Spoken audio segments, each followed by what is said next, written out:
ఓం అస్మద్గురుభ్యో నమః. కాశ్యపాన్వయ సంజాతం నారాయణ పదాశ్రితం శ్రీమన్నారాయణం వందే యతీశ్వర శ్రియాజుషం. కూజంతం రామ రామేతి మధురం మధురాక్షరం ఆరుహ్య కవితా శాఖాం వందే వాల్మీకి కోకిలం. మనోజవం మారుతతుల్య వేగం జితేంద్రియం బుద్ధిమతాం వరిష్టం వాతాత్మజం వానరయూధముఖ్యం శ్రీరామదూతం శిరసా నమామి. ఇప్పుడు మన రెండవ ప్రశ్న. మన వీడియో చూసిన ఒకతను ప్రశ్నించింది ఏంటంటే, రాముడు ధనుస్సు పట్టుకునేసి సాగరుడి మీదికి పోరుకు వెళ్ళాడు కదా, అలా రాముడికి భయపడి సాగరుడు ప్రత్యక్షమయ్యాడు కదా, మరి అలాంటప్పుడు ప్రసాదం ఎలా అవుతుంది, అది విజయం కదా అవుతుంది అని ఒక ప్రశ్న వేశారు. ఆయన మాట్లాడుతూ ప్రసాదం అంటే మనం తినే ప్రసాదం కదా అనే విధంగా మాట్లాడుతున్నారనమాట. సో దాని గురించి తెలుసుకుని అసలు ప్రసాదం అంటే ఏంటో తెలుసుకునే ప్రయత్నం చేద్దాం. ఒక చిన్న ఉదాహరణ తీసుకుందాం.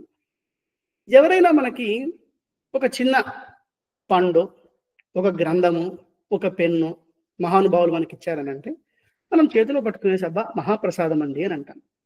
ఈ మహాప్రసాదం అని అంటే ఇక్కడ ఒక వస్తువుకు సంబంధించింది అని మనం ఆలోచిస్తున్నాం అనమాట. అలానే అన్నానికి అంటే ఆహారానికి సాదము అని పేరు.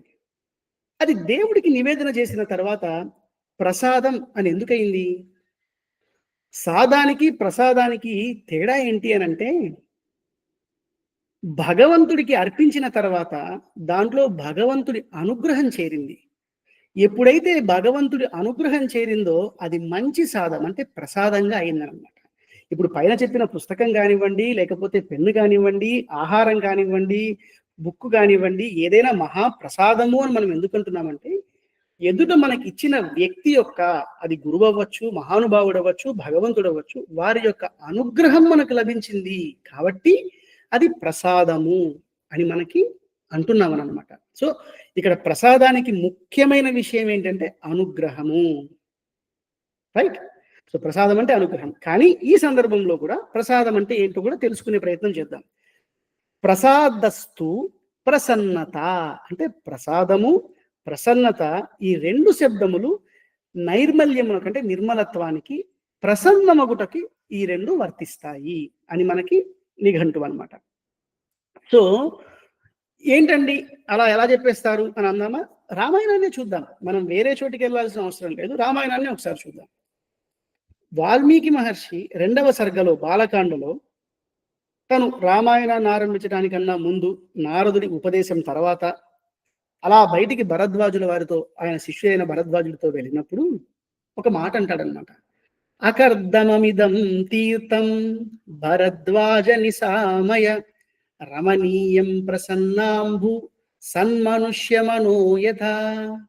ప్రసన్నాంబు ప్రసన్నత అంటే ఇక్కడ ప్రసన్నత అంటే ఏమన్నా నది, ఆ తమసా నది ఏమన్నా ఆయనకి ప్రసాదం ఏమైనా ఇచ్చిందా అంటే, నిర్మలంగా అంటే ఎటువంటి డిస్టర్బెన్స్ లేకుండా, ఎటువంటి కలత లేకుండా స్పష్టంగా కనిపిస్తోంది అని మనకి ఇక్కడ అర్థం అన్నమాట. చివరిలోకి వద్దాం. ఏ మహాదేవ శబ్దం గురించి అయితే మనం అందరం మాట్లాడుకుంటున్నామో అదే సర్గలో కొంచెం కిందికి వస్తే రామచంద్రుల వారు సీతమ్మకు చూపిస్తున్నారు. ఏంటి? ఏషా గోదావరి రమ్య ప్రసన్న సలిలా శివ అగస్త్యాశ్రమో హ్యేష దృశ్యతే పశ్య మైథిలి.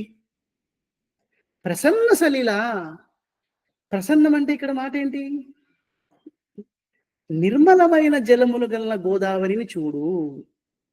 సో ఎటువంటి బురదనండి, లేకపోతే అలజడనండి లేకుండా ప్రశాంతంగా ఉన్న గోదావరిని చూడు అని మనకు తెలుస్తోంది కదా. ఇక్కడ ప్రసన్న సలిలా శివ అని అన్నారు. ఇక్కడ శివ వాడాడు కదా, ఇది వెళ్ళి పరమశివుడికి నేను పెడతాను అని అంటే అలా కుదరదు కదా సందర్భాన్ని బట్టి. ఇక్కడ శివ అని అంటే మంగళకరమైన నిర్మలమైన జలములు గల గోదావరి నదిని చూడు, అక్కడే ఉన్న అగస్త్యాశ్రమాన్ని చూడు అని చెప్పినట్టు కదా.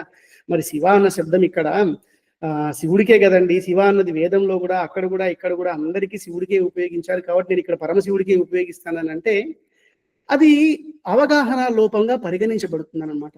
ఇక్కడ సందర్భాన్ని బట్టి శివ అన్న శబ్దం గోదావరి జలాలలో ఉన్న మంగళకరత్వాన్ని, అది మనకు నేర్పిస్తోందనమాట. అది మనకు చూపిస్తోందనమాట.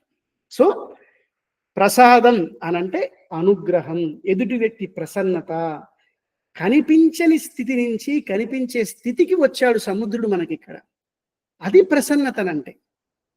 అయినా మనము ఏమనుకుంటామనంటే ఒప్పుకోకపోవచ్చనమాట. అది ప్రసన్నత ఎలా ఉంటే భయపడొచ్చాడు గదా అని. భయపడి వచ్చింది ఎవడు? సముద్రుడు. భయముండేది సముద్రుడికి. కానీ రాముడికి కాదు. ఈ మాట చెప్తున్నదెవడు? రామచంద్రుడు. రామచంద్రుడు నాకు ఆయన ప్రసన్నుడయ్యాడు అని అన్నాడు. అంటే ఏంటి ప్రసన్నుడయ్యాడు? ఒకసారి రామా పొరపాటైపోయింది అని నీ దగ్గరికి సకృదేవ ప్రపన్నాయ తవాస్మి ఇతి చ యాచతే అభయం సర్వభూతేభ్యో దదామ్యేతత్ వ్రతం మమ మిత్ర భావేన సంప్రాప్తం నత్యజేయం కదంచన. పొరపాటున స్నేహము అన్న వేషం వేసుకుని నా దగ్గరికి వచ్చినా కానీ వాడిని కాపాడేస్తాను నేను. వాడు నాకు సహృదయుడు అని రామచంద్రుడు చెప్పాడు. వాడిని కాపాడడం నా వ్రతమని చెప్తున్నాడు రామచంద్రుడు. బహుశా సముద్రుడు తప్పు చేసుండొచ్చు ప్రసన్నుడు అవ్వకుండా. కానీ రాముడికి భయపడి ఎప్పుడైతే ముందొచ్చాడో తన ముందు ప్రత్యక్షమయ్యాడు. తనకు ఇగో రామచంద్ర, ఈ సముద్రం గొప్ప అలజడి కలిగినది. అంత అలజడి కలిగిన నీటి మీద నువ్వు సేతువును కట్టలేవు. నేనేం చేస్తానంటే అగో ఆ నలుడి చేత నువ్వు సేతువును కట్టించు. ఆ సేతువును పట్టుకునేటట్టు నీటిని నీకు సహకరించేటట్టు చేస్తున్నాను. ఈ నీరు ఇప్పుడు ఏం జరుగుతుంది అక్కడ? నైర్మల్యాన్ని, ప్రసన్నతని మనకు చూపిస్తుంది అన్నమాట. సో ఆ విధంగా నాకు అలజడిగా ఉన్న సముద్రం మీద సేతువును కట్టలేని స్థితిలో నేనున్నప్పుడు సేతువును కట్టమని చెప్పి, నలుడితో కట్టించమని చెప్పి, ఆ కట్టించమని చెప్పిన సేతువుని భరించగలిగినట్టు ఆ నీటిని అనుకూలంగా మార్చాడు. ఇది ప్రసాదమే కదా, సముద్రుడు అనుగ్రహించడమే కదా. ఇది సముద్రుడు అన్నవాడు దేవతా విశేషమే కదా. సో ప్రసాదము అన్న దానికి సముద్రుడి యొక్క అనుగ్రహము, సేతువుని సపోర్ట్ చేయటానికి ఆయన కల్పించిన అనుకూల పరిస్థితి చెప్పడంలో లోటే ఉంది చెప్పండి. జై శ్రీరామ్.